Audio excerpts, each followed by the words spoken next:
Hi, and welcome to Let Them Talk. I'm Paul DeRienzo. And I'm Miss Joan Moossy. And we're happy to have you with us and joining us here in the studio live on Manhattan Neighbor Networks. And our show again is Let Them Talk. This is our theme song, by the way, that we're listening to, Let Them Talk. And we'll talk more in future shows about what it is exactly our theme song is about. But first, let's go to our guest. Our guest today is Samia Halaby. Hello. And she's an artist.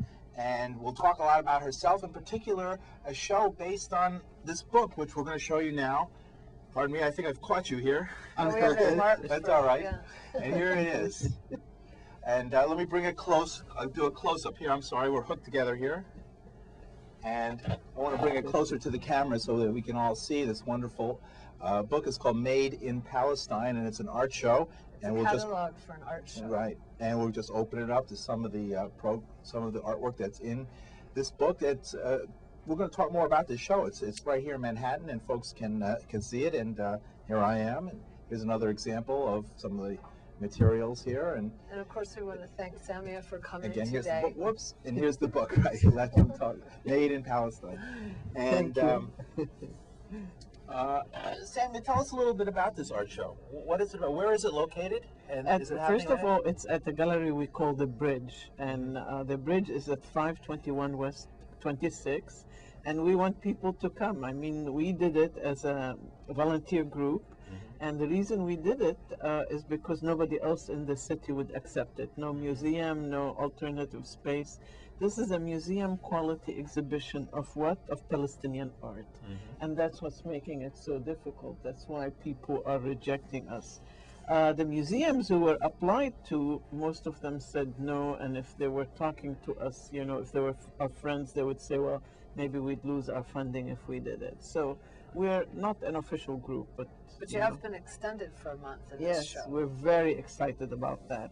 The truth is we've had so much grassroots support that we have the money to extend the show, so till May 27th. And you've also had some interesting reviews of the show, including the New York Times. Yes, and this is very important. The importance of that is that a future generation looking through the library, checking out Palestinian art, will for a change be able to find something. You know, you find the review in the New York Times, which was just a wonderful thing for us to have happen. In the lead section of the art section of the New York Times, we felt very good for getting So it. that's an example of a positive reaction. So not all your reactions have been negative. No, interestingly, Paul, the reactions have been very positive, and they usually are. On the popular level, all over the world, Palestine is very beloved. And here in the USA, we find we have loads and loads of friends. People are coming, they're pouring out their feelings, saying, this is beautiful, I didn't expect this. The work This is absolutely moving. gorgeous. Yeah. Yeah. Now tell us a little bit about some of the other artists involved. You're one of the artists in the I am, show. and there are 23 in the original show. This is a traveling exhibition, and it was put together by the a Houston museum called The Station. The curator was James Harithas. And a fascinating curator, very capable, amazing. It was an education. I took them to Palestine, by the Oh, way. how interesting. We traveled for 3 weeks. I had to really look out for them, teach them what to and not to do, and so on. We succeeded in going to Gaza, to Galilee, to Damascus, and so on. So these are not all Palestinian American artists. No, more than half, at least 3/4 live in Palestine or in the area surrounding it, Oh, in interesting. Arab countries. We went to Damascus, and we have 3 artists who live in Damascus. One of them, this is an artist who lives in, he grew up in a refugee camp. This painting is not the best that we saw in his studio. We wanted more of his Let's paintings. bring it up. I'll bring it closer to the camera so folks can see it. Adnan Yahya. Say his name again? Adnan Yahya. It's in a series of the oppressors. It shows an oppressor cooking and eating a Palestinian child. And we wanted more of his artwork, but he refused to give us what he hadn't yet shown in the Arab world. When we went, the Arab artists were very, very unwilling to show with us because we're coming from America, and America was then barking like a wild dog, the government at least, against the Arabs. That was just before the invasion of Iraq. Another artist who had been part of the revolutionary movement in the 70s, lived in Damascus, had done a huge print that's 100 meters long. I see. Wow. This people should come and see. Meters? That's 300 feet. At least, yeah. That's like a football field. Yes. Yeah, United States football field. Very large. Yeah. Very large. This one's fascinating. Taysir Barakat, if you want to show this closer. Be happy to. Taysir Barakat found this chest of drawers, a map drawers in an Israeli neighborhood, and it had in it, show the drawers on the other side. Other side? Yeah, and it had in it, it was labeled with names of Arab towns, and the maps were of Arab homes where Arabs had been chased out, and the names of Jewish immigrants that would be put in their place. So he etched his father's life in it because he found his father's village in one of the labels. And then when he sent it to Europe for an exhibition, it was confiscated, and when he finally won it back, they had scraped the labels of the drawers. But it's a beautiful piece. The stories are wonderful. I'm going to give a lecture on Friday about the liberation art of Palestine at the gallery.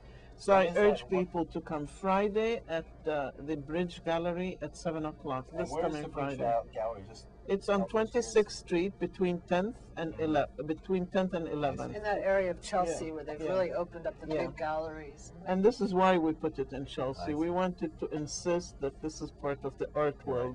We didn't want to be in a secondary place. These are fascinating. These are prisoner artists. One of them, this one, spent 14 years in an Israeli jail, and this one 15. They were exchanged in 1984.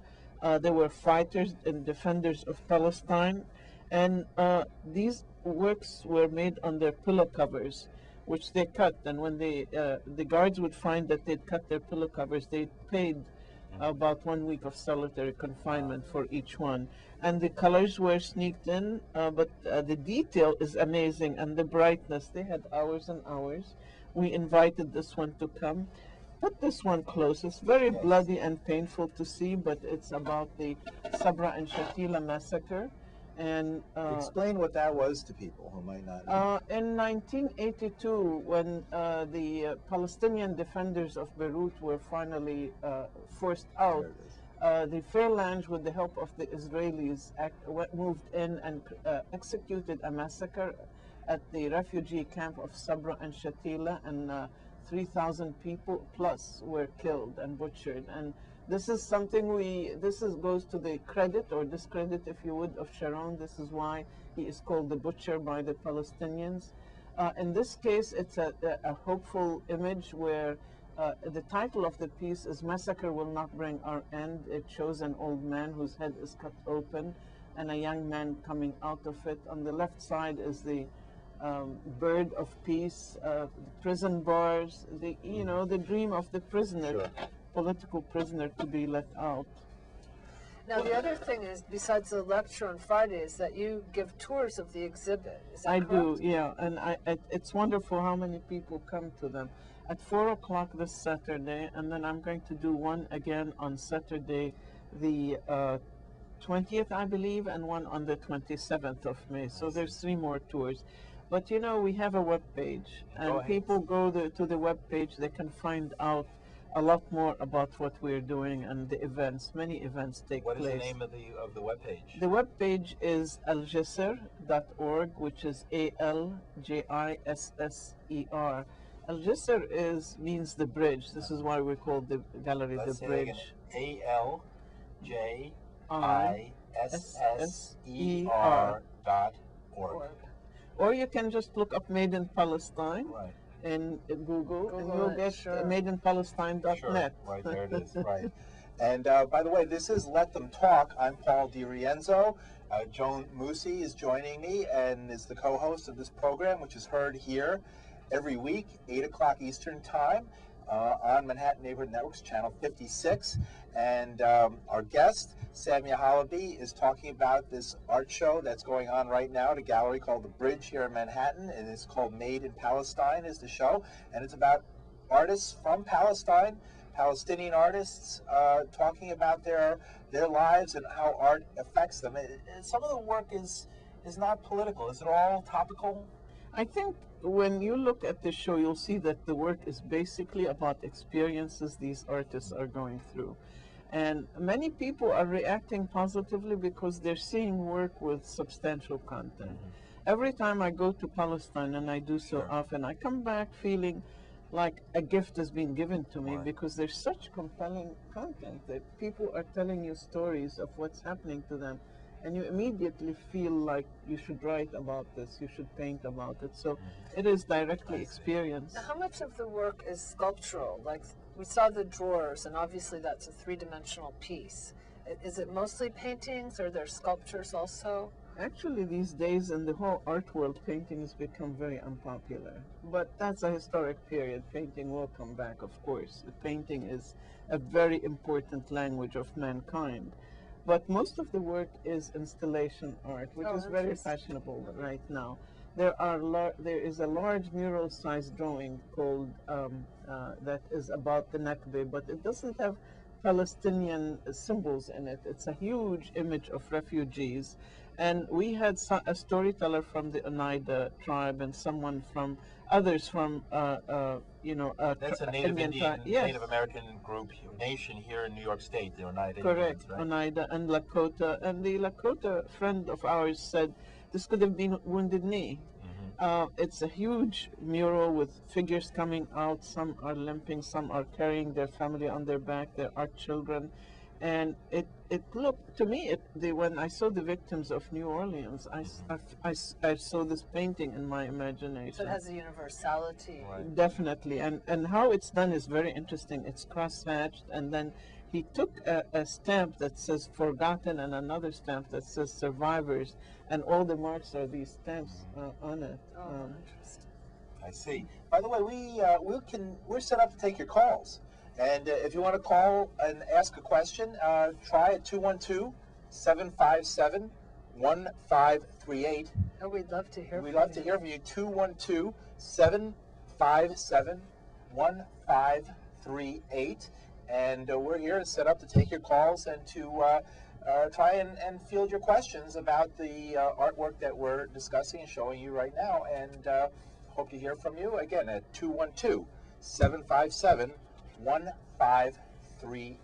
Call us up. Call us up.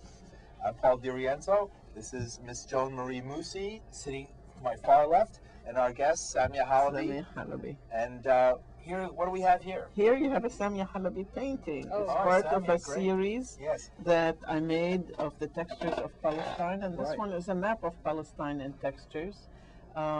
In the middle you have impression of trees and mountains and the big thick leaves of the fig trees. On the right are impressions of the seashore, the formal gardens of Jaffa, and to the far left impressions of the desert and the Jordan Valley.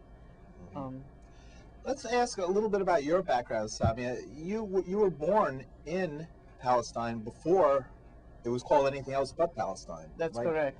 Tell us a little bit about how you came to be. A little bit about your background. How large of a piece is that we just saw? This one is 15 feet wide. Oh, 15 feet wide. Yeah. And we see another one of you. I don't know if the viewers can see it, but behind us you can see another image of one of the other paintings that Samia has done. That's on the image behind us right now. So I was born in Al-Quds, which in English is called Jerusalem. And I was born in it when it was Palestine. I see. And my father was born in it when it was still Syria. I see. And now people born in it are, of course, born in Israel or the occupied West Bank. Of course, we don't recognize Israel. We call it Palestine 48 because it's territory occupied in 1948. It's all occupied Palestine. But one must remember that the coming of imperialism and of colonialism put borders that didn't belong to us there, as they did throughout Africa. People in the northern part of Palestine are related literally as cousins and same family with people in southern Lebanon.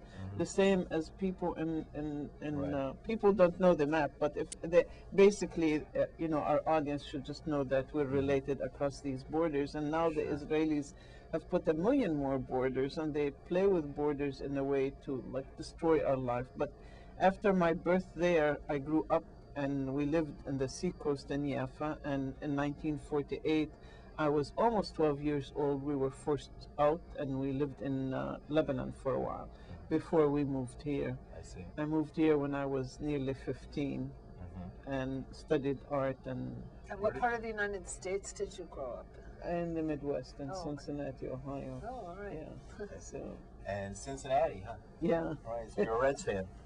I don't know much about baseball. It took me a while to get used to At all least this. you knew which sport he was talking about. That's pretty good. Right. Again, this is Let 'em Talk. I'm Paul DeRienzo, Miss Joan Marie Moossy on my far left, and our guest Samia Halaby.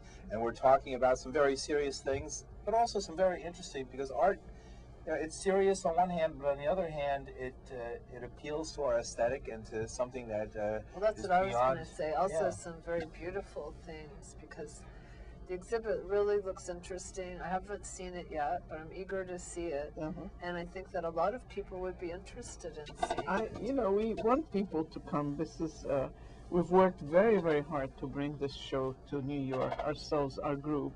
And it's Now, how did it get started in Houston? Is it the impetus of the curator himself or the museum? Or? Yes, the museum and the curator himself, the director of the museum, James Herithus, is very adventurous. What's his name again? James? James Herithus, and he has he's of a Greek background, and the family that supports him is of Irish background. We know how radical the Irish are. Sure. In fact, the Irish have the same history as the Palestinians, and this is why often we find very close sympathy between the two national groups. Now you've traveled back to your home. Yes. You've been to Jerusalem, to what's called the West Bank, the occupied territories. Yeah, I've been Palestine, to Israel. everywhere, yeah. And when was your most recent trip? My most recent was last November, and my next future one will be in a few weeks. I see. Can you tell us a little bit about what you saw when you were there in November? What's happening on the ground? Let's leave art and come back to it in a moment. Okay. Let's talk a little bit about some of the background of the politics, because we have an election, and Hamas won surprisingly, and is now. But were you surprised that Hamas won? Was that a surprise to you? And not really, but then I hadn't spent much time thinking about elections, because here's what I want to explain to people is that the Palestinians during the Intifada, the first Intifada, created a participatory democracy where there were committees of grassroots people to run everything. And these grassroots committees sent representatives to local committees that would run an administrative committee. And they were building a fantastic structure, but they were illegal by the oppressive Israeli state that really wants the whole land, wants to steal everything. And anybody who participated would be put in jail for 10 years or killed. And they kept destroying and destroying. So after this, the Palestinians in the Intifada made the mistake of saying, we believe in the leadership of the PLO. Well, the Israelis brought them the PLO, and the Israelis are really working for American government and oil interests. They're not working for themselves. They get the privilege of getting rich and getting land and getting all the water and stealing our land and our homes, but they really can't do it by themselves. Israel has never been a profitable state. You know, we are told of the millions that are pumped in there annually. So the PLO came in and became the PA, and the first thing that happened is Palestinian Authority. Authority. Right. Thank you Government. for expanding that. And the first thing that happened is all the good people either flew away or were pushed out, and really bad people the Palestinians felt were very bad. The Palestinians inside were shocked at the behavior of the PA. I can tell you directly of stories I heard. Like, for example, in Ramallah, they took over a school and threw the children's furniture out the windows. They said this will be our offices. I know people who have bombarded their own homes and ruined the roof and made it leak because the authority said we want to rent here, and the authority never pays its rent. So sorry to be exposing this, but they deserve Right. it. So that people were very, very sick Right. of the leadership of the under that precise leadership that was being propped up really by the USA. And so Hamas was growing more and more and more popular. A load of people, myself included, do not admire their social program. I believe in equality for women. Right. But their political program and their steadfastness and their support of their own community with services for medical services, food, and you name it, they're there, and they're honest, and they're not corrupt. Can they still remain viable with the cutoff of UN monies and American monies that had been going to the Palestinian Authority before that? I mean, now there's a tremendous decline in the amount of monies they're getting because they've taken the political position that they have. Well, people are suffering and have been suffering extensively, and we anticipate that it'll get worse. The wall is far more devastating than withholding the money. Let's talk about the wall for a moment. The wall What do you mean is by the wall? The wall is a strangulation of Palestinian life. It is intended to do just precisely that. I went inside Qalqilia, which is surrounded by a wall. It is insulting. It is killing. It has, as of a year This is ago, a village that is surrounded by the wall. In other words, the wall between Israel and the occupied territories actually surrounds this. it's not a wall between Israel and the occupied territories. It's a wall in the occupied territories, weaving in and out, and surrounding towns. I see. Qalqilia is totally surrounded. It's like a medieval military encampment. And is that a Palestinian town? That's It's a town, it's a city of 150,000 people that has been reduced to 70 by this wall. And how can people enter and exit? How do they enter and exit? One entry, one exit, and you're tortured. We tried to enter, and it was an argument back and forth. You can't come in. Well, we have American citizenship. You're not allowed. Back and forth. People who come in to go home, they're insulted all the time. Open your trunk, When we came up one night, we found a man underground, his hands tied with one of those electric things. It's just a nightmare. I mean, the soldiers are there purposefully to torture. I can see an argument. Let's say the government was to make an argument that the purpose of this wall is to prevent people from entering what they consider Israel. But now you're saying they're searching people going into a Palestinian town. Oh yeah. Everything is. So what are they protecting the Palestinian town from? They're not protecting anything. They're protecting their profits. Their illegal criminal profits. The wall is for illegal criminal profit for the Israelis. That's all it is. It has nothing to do with safety whatsoever. And is it open 24 hours a day to come and go, or? They close it at will. If they feel they need a break, they close. And then no one can come in or go out. And go out. Yeah, they close it against individual people. They make you wait in the sun.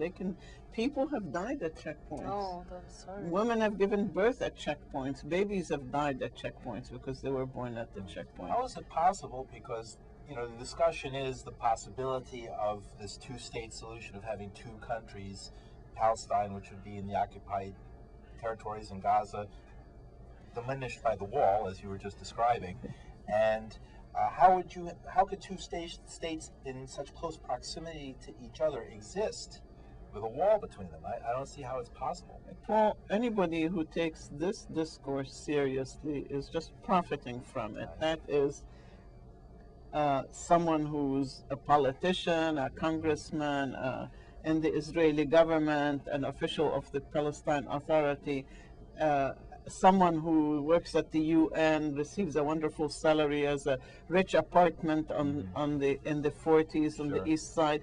These people profit by talking and pretending there's going to be peace. You cannot, if you go and see the physical situation, there's no two states possible. If you really want equality, then we shouldn't have housing for Jews only. We shouldn't have roads for Jews only. We shouldn't have education for Jews only. We shouldn't have water for Jews only. On and on and on. And all those Jews happen to be Israelis. I should use the term Israeli. I like to make a difference between the two. But you cannot have this inequality and you must have equality. And I'm for a one-state solution. Equality. What's wrong with that? Equality and democracy. Israel is not a democratic state. Israel is a religious state under a patriarchal rule. In democracy, you don't mix church and state. In democracy, you do not mix church and state. Israel is not a democracy, and it doesn't practice equality. So, it's all a lot of hype.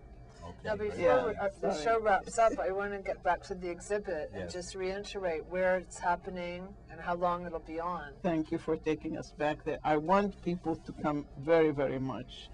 This is important. They learn a great deal. It's satisfying, and it's very beautiful. It's a good experience for everybody, and it's definitely good for us. It's going to stay till May 27th. Wonderful. And on May 27th, we hope to have a party to celebrate our 2.5-month duration in New York. Well, we hope to hear about the party. Okay, we'll let you know. And we are open from 11 in the morning till 6 in the evening, Tuesday through Saturday. And we're at 521 West 26th. If you go to 26th Street and look for 521 between 10th and 11th Avenues, we call the Bridge. We're on the 3rd floor, and we are a very friendly gallery. We welcome people. Okay. And here I'm going to show you the catalog closely. And again, it's called Made in Palestine. And remind people of the website, because then they can find out about when the guided tours are and the lectures. And yeah, there is a lecture this Friday. Please come. The Liberation Art of Palestine. Very interesting with slides. It's done in an academic, historical way. And also, what did you say, remind them? Oh, the webpage. Website, yes, please visit our webpage. It's www, well, sorry, I didn't need to say that, Al-Jisr, A-L-J-I-S-S-E-R, aljisr.org, or the easiest thing is to just plug in madeinpalestine.net and you'll get to us. Sure. Madeinpalestine.net. And you're listening to Let Them Talk. I'm Paul DeRienzo. I'm Miss Joan Moossy. And they're letting me talk. Yeah, we let you talk, right? And we'll be happy to. And we'll be here. We're here every Tuesday at 8 p.m. Eastern Time. And we're also available on the web at mnn.org. We're on channel 56, so you can watch us by either turning to channel 56 at 8 o'clock or by clicking on channel 56 when you go to the mnn.org website. Now, we have a website as well, Joni and I. You can come to our website. It's pdr.blogomat.com, pdr.blogomat.com.